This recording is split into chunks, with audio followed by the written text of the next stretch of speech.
So anesthesia has been really one of the critical reasons that these short stays are becoming more possible.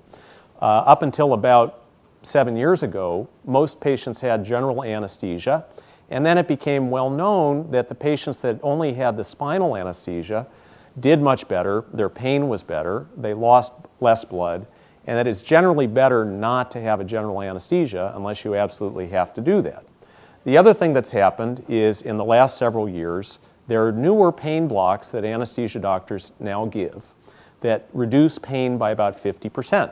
We used to give what's called a femoral nerve block, but that made your leg weak and you had to wear a knee immobilizer or a brace for a few days. So now the standard is using this adductor canal block that is wonderful.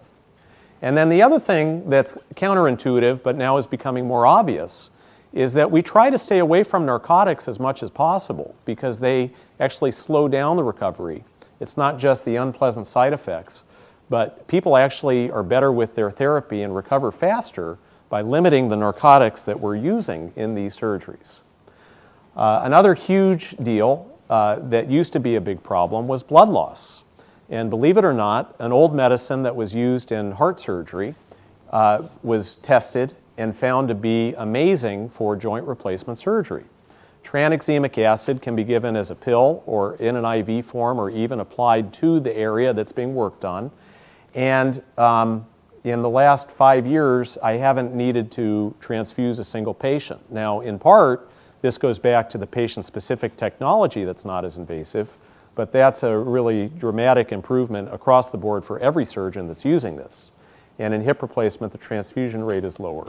The other thing that happened was there were a couple studies that were done that showed that the infection rate when you're getting a blood transfusion is higher in these patients. So we've really gone away from just looking at a number for a hemoglobin or hematocrit and have really emphasized the fluid resuscitation either with an IV or with what we're drinking to be good about not just treating the number but actually only giving a blood transfusion when it's absolutely critical, and that doesn't happen very often. We also like to use these cooling units, which are a standard part of knee replacements, together with the non-narcotic medications that are listed here, and whether that's by mouth or an IV, limiting that narcotic that's going to slow down. So in my experience, the average patient now is getting 1 dose of IV narcotic medication with the blocks and then several doses orally. Oral narcotics for a couple of weeks after a knee replacement and usually just a couple of days after a hip replacement is pretty standard now.